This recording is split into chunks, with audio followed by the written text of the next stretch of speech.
Coming up, ZNS News is on the ground digging deeper into the Bimini dredging debate. Coming up in the Bahamas tonight, we'll tell you how a Jamaican national says he ended up cultivating 3,200 marijuana plants in East End, Grand Bahama. And the Bahamian involved in baseball history again. The Bahamas tonight. The National Report starts now. Now in HD.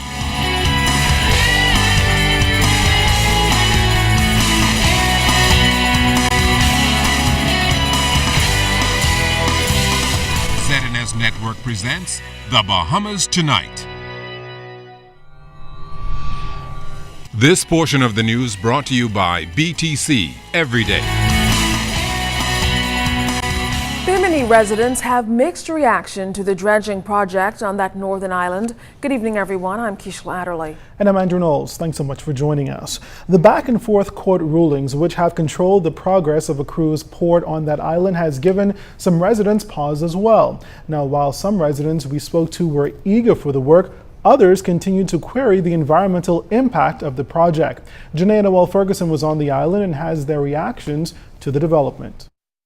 The 1,000-foot pier stretching from the shoreline to the ocean on the island of Bimini almost completed as construction crews work feverishly to make up for lost time after being halted for 1 week due to a court order set in motion by the Bimini Blue Coalition, an environmental group protesting the development. Now that the ban has been lifted, dredging continues, and while the legal battle rages on, many Biminites are in support of the project. Because I know with that dredging done, with the area being done like that, it would be a possibility of other ships coming from other areas instead of just the one resort world ships. You know? No problem. I have no objections against the dredging. I have no objections because I think it's going to benefit the island. More tourists will be able to come in and enjoy the island, and more money, to upgrade the standard of living in Bimini. The spin-off from it is great. Residents also took exception to the coalition speaking on their behalf. Bimini views has not been heard. It is not being heard, and I think it's ridiculous for persons who don't live in Bimini to know how Biminites live. And then there are those who are against the development, those who depend on the sea for their livelihood. I'm not a scientist, but I know what in my mind, what I've seen happen in Sandy Key. What happened in Sandy Key when they was dredging around there, the fishing industry was destroyed. And now they left the key there and it's not even developing anymore, because most of the things around there is unfinished. The water, I love the sea, and I hate to see that being tampered with as it is, to the extent that it's being tampered with. But I understand also the other side of it, that it's needed very much to complete the development, and that's given, the Biminites jobs. My two biggest objection is them touching the creek mouth, and I don't go for the dock they're building out there. I don't go for that. You get a hurricane out there, we're in trouble. Resort World Bimini officials maintain that all environmental precautions are being taken. One of which was first to remove any and all coral that was attached to the bottom within the channel footprint. And contrary to what many may believe, there was very limited resource coverage, very limited coverage of coral. Now, island representatives say that they believe in this case a balance can be achieved. We have over 600 people working here. What you want us to do? Send them home, because a few environmentalists who are not from here, who don't put very little into the economy here. Now, dredging at the new docking facility has continued for now, but we understand that environmentalists plan to take this matter back to the court. Time will tell what the outcome will be, but we'll continue to keep you informed. From Bimini, I'm Genea Noel-Ferguson, ZNS Network News. A member of parliament is calling for the immediate privatization of the national fly carrier and other government agencies he deems financial drains on the public purse. During his contribution to the 2014-2015 budget debate, the opposition member said as government focuses on getting its fiscal house in order, it needs to cut entities that are not turning a profit. With that story tonight, here's Cleopatra Murphy. Bahamas Air must be privatized. or made to turn a profit to eliminate the drain on the public purse, according to Member of Parliament for East Grand Bahama, Peter Turnquest.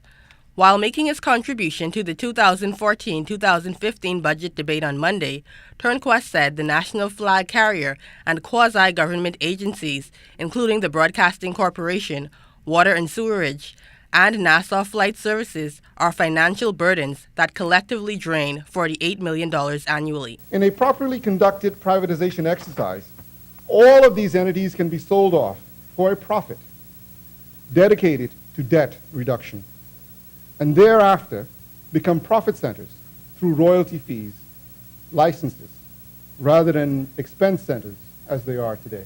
In the case of Bahamas Air, Turnquest, who serves as chairman for Sky Bahamas, says the subsidies afforded to the airline give it an unfair advantage over its private and capable competitors. All of the local private airlines are more than capable of handling the domestic requirements of the industry. Yes. And some can even supplement the international demand. But there must be equity and fairness, Mr. Speaker. It cannot be right, Mr. Speaker, to impose fees on the airlines and then rebate those fees to the government-owned corporation directly by $15 to $20 million of the taxpayers' money, including taxes paid by the same private airlines, Mr. Speaker, who are in effect subsidizing their own competition. Leader of Government Business in the House, Dr. Bernard Nottage, defended Bahamas Air, which has been in existence since 1973, and its role in connecting the Family Islands. He further insisted that Bahamas Air was in place long before Turnquest joined the airline industry. He knew Bahamas Air was getting a subsidy from the government when he went into business. And for his edification, there are thousands of Bahamians who are dependent upon Bahamas Air for them to move through this country. And every time we cease a service to a family island from Bahamas Air, those people are often left stranded. Turnquest insisted that government must critically evaluate each agency to determine whether Bahamians are getting value for their money. Cleopatra Murphy, ZNS Network News. East Grand Bahama Member of Parliament Peter Turnquest has dismissed the government's 2014-2015 budget as a rehash of the 2013-2014 budget. He said it fails to inspire confidence or reduce uncertainty at a critical time in the country. Turnquest, who led the opposition's debate on the budget Monday, says this is paramount at a time when the country attempts to implement tax reform while recognizing the need to grow and diversify the Bahamian economy, cut recurrent expenditure and the overall deficit. He adds the government must practice fiscal restraint and focus on efficient allocations of resources to restore public confidence. The recurrent expenditure in 2014-15 budget is forecasted to exceed recurrent revenue by $52.6 million, while forecasted spending is projected to increase by $85 million, does not inspire confidence, and this government gets it, and is serious about expenditure control. The proposed resolution to borrow an additional $343 million this year, raising the national debt to over $5.4 billion, or 60% of GDP, is untenable and leaves us no fiscal headroom to respond to disaster. Member of Parliament for Carmichael, the Honourable Dr. Daniel Johnson, in his contribution, congratulated the Minister of Finance and State Minister for balancing the nation's budget, which he says the country hasn't done for decades. He says it was a genuine attempt to go after balancing income and expenditure, which he called courage under fire, especially when the country has no choice. Now, the budget, he says, is a step in the right direction as the country seeks to get its fiscal house in order. When you look at this budget as detailed by the Minister of State for Finance, you will see the closing of many of these gaps, addressing our gap with agricultural resources, addressing the gap with marine resources, addressing the gap with the crime challenge, addressing the gap with education, healthcare, housing, immigration, the full 9 yards. And we're just asking people to pay close attention to what we're doing. We're trying to fill the gap. Fill the gap, you get a whole, solid, wholesome country. Senators passed a compendium of bills, including the Bahamas Medical Bill, Bahamas Protected Areas Fund Bill, Disposal Act, and the Financial Transaction Reporting Act in the upper chamber Monday afternoon. While applauding the government's efforts for tackling these issues, Free National Movement Senator Carl Bethel questioned a portion of the Local Government Act. As a result, Leader of Government Business in the Senate, the Honorable Allison Maynard Gibson, said those concerns will be addressed at another sitting and therefore deferred the third reading and passing of that bill. Once the other bills were read and passed, the Senate was adjourned. Shifting to news from the courts, two men, a Jamaican and a Bahamian national, arraigned in the South Street Magistrates Court in connection with that $3.2 million drug bust over in Grand Bahama this past weekend. And as our Jimenita Swain tells us, one of the men owned up to the drugs with an explanation.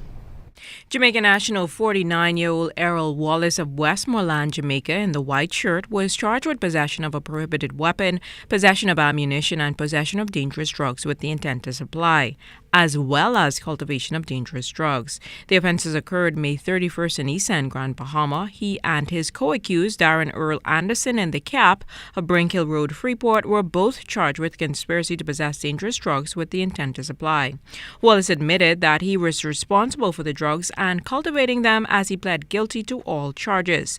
The facts of the case revealed that around 5:25 on the morning of May 31st, Wallace was met by Drug Enforcement Unit officers at Bell Channel, where the allegation of drug involvement were made against him. He led officers to the eastern end of the island, where a makeshift tent had harvested marijuana and $305 cash inside. Wallace is also said to have had $12.50 on him. In the nearby area, Wallace led officers to 3,200 marijuana plants ranging in height from 2 to 8 feet. Wallace accepted the facts as read by prosecutor Ursel Dorset. He told Magistrate Andrew Forbes that he entered Nassau this year from Jamaica and took a flight to Freeport. He said he came to the country as a tourist. Magistrate Forbes asked Wallace how he ended up cultivating drugs in East End, Grand Bahama, as the area was well away from any tourist destinations. He said he went there with a friend. Magistrate Forbes also asked how he came in possession of a .223 Kel-Tec semi-automatic weapon. He responded that he found it lying in bushes, conveniently in the area of the drugs. On a cultivation charge, Wallace was sentenced to 2 years. For the conspiracy charge, he was also given 2 years, and for the ammunition charge, 2 years as well. Now, for the possession charge, he was sentenced to 5 years, and for the gun possession, 6 years. All of the charges will run concurrently. As for Anderson, he was denied bail and remanded to Her Majesty's prison. He is expected to return to court on July 8th for the start of his trial. Jimenita Swain, ZNS Network News. Well, still to come tonight, the State of the Unions heading into Labor Day. And a Bahamian makes college baseball history again. You're watching the Bahamas Tonight. This segment of the news is brought to you by Shell Quality Fuels.